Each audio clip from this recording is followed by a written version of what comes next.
بسم اللہ الرحمن الرحیم. ڈیئر اسٹوڈنٹس، السلام علیکم.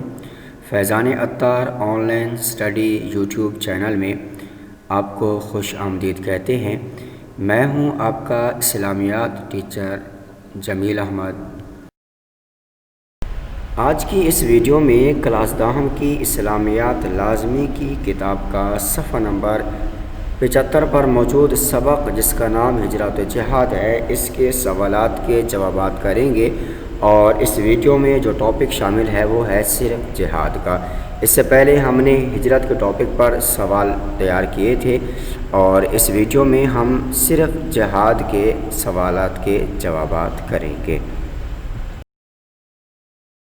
سوال نمبر 1، جہاد کے کیا معنی ہیں؟ جواب، جہاد کے معنی محنت اور کوشش کے ہیں. سوال نمبر 2، اسلام میں جہاد کا مفہوم بیان کریں. جواب، اسلام میں جہاد کا مفہوم ہے کہ حق کی سربلندی، اس کی اشاعت و حفاظت کے لیے ہر قسم کی کوشش، قربانی اور ایثار کرنا، اپنی تمام مالی، جسمانی اور دماغی قوتوں کو اللہ کی راہ میں صرف کرنا، یہاں تک اس کے لیے اپنے اہل و عیال، اعزاء و اقارب، خاندان اور قوم کی جانیں تک قربان کر دینا، حق کے دشمنوں کی کوشش کو ناکام بنانا، ان کی تدبیروں کو اکارت کر دینا، ان کے حملوں کو روکنا، نیز اس کے لیے میدان جنگ میں آ کر ان سے لڑنا پڑے تو دریغ نہ کرنا.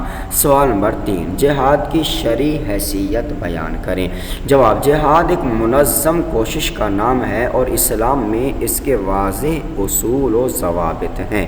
بغیر کسی نظم اور امیر کے کوئی شخص یا گروہ اپنی مرضی سے مسلح جد و جہد شروع کر دے تو اسے جہاد قرار نہیں دیا جا سکتا. جہاد کے لیے ضروری ہے کہ ایک اسلامی ریاست کی طرف سے باقاعدہ اس کا حکم دیا گیا ہو. علماء مجتہدین کے اداروں نے حالات اور اسباب کا بے لاگ جائزہ لے کر اس کے امکان اور ضرورت کا فیصلہ دیا ہو.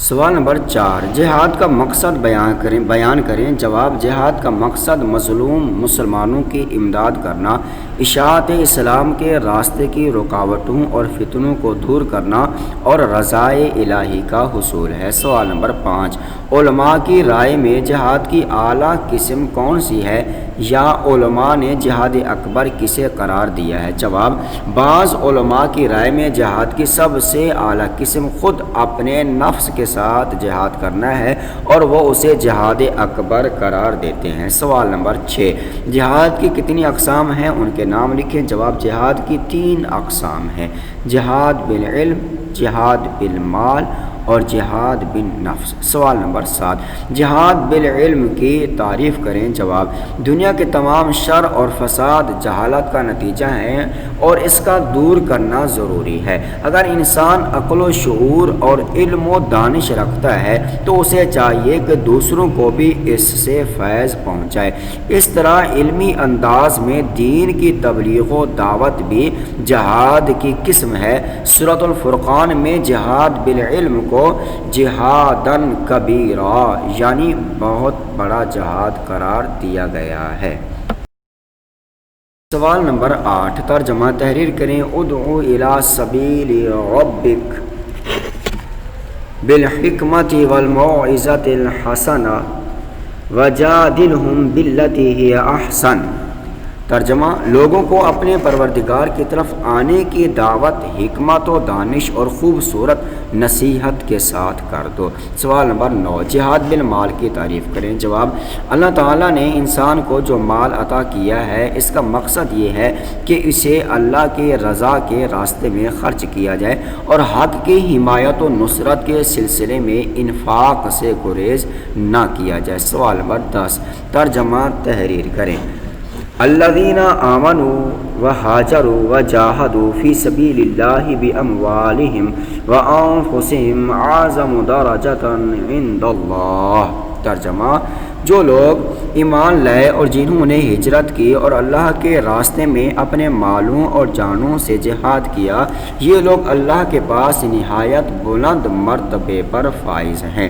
سوال نمبر 11، جو لوگ سونا چاندی اللہ کی راہ میں خرچ نہیں کرتے ان کے لیے قرآن مجید میں کیا ارشاد ہوا ہے؟ جواب، اللہ تعالیٰ سورۃ التوبہ میں ارشاد فرماتا ہے، ترجمہ، اور وہ لوگ جو سونا چاندی کی ذخیرہ اندوزی کرتے ہیں اور اسے اللہ کے راستے میں خرچ نہیں کرتے، انہیں دردناک عذاب کی بشارت دے دو۔ سوال نمبر 12، جہاد بن نفس سے کیا مراد ہے؟ جواب، جہاد بن نفس یعنی اپنے جسم و جان سے جہاد کرنا، یہاں تک کہ اللہ کی راہ میں دین کے دشمنوں سے لڑتے لڑتے اپنی جان تک پیش کر دینا۔ عام طور پر جو جہاد کا لفظ بولا جاتا ہے، اس سے مراد یہی جہاد بن نفس ہے جسے قرآن میں قتال کہا گیا ہے۔ سوال نمبر 13، اللہ کی راہ میں جان قربان کرنے والے مجاہد کی عظمت بیان کریں۔ جواب، جہاد میں شہید ہو جانے والوں کو مردہ کہنے سے منع کیا گیا ہے اور اس کے متعلق بتایا گیا ہے کہ وہ اپنے رب کے پاس سے رزق پا رہے ہیں اور اس پر خوشیاں منا رہے ہیں۔ ان کے لیے اجر عظیم، جنتوں اور بہترین ثواب کا وعدہ کیا گیا ہے۔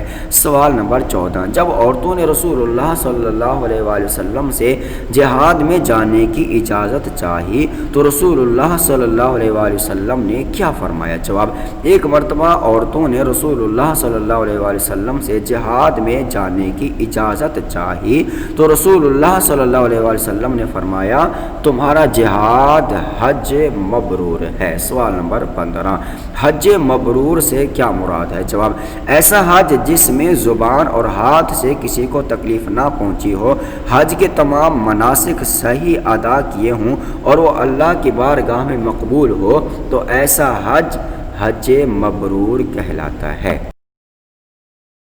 سوال نمبر 16، ترجمہ تحریر کریں۔ والذین جاہدوا فینا لنہدینہم سبلنا وَإِنَّ اللَّهَ لَمَعَ الْمُحْسِنِينَ۔ ترجمہ، جن لوگوں نے ہمارے بارے میں جہاد کیا یعنی محنت اور تکلیف اٹھائی، ہم ان کو اپنے راستے دکھائیں گے اور یقیناً اللہ نیکوکاروں کے ساتھ ہے۔ سوال نمبر 17، جہاد کب تک جاری رہے گا؟ جواب، حضور صلی اللہ علیہ وسلم نے فرمایا، جہاد قیامت تک جاری رہے گا۔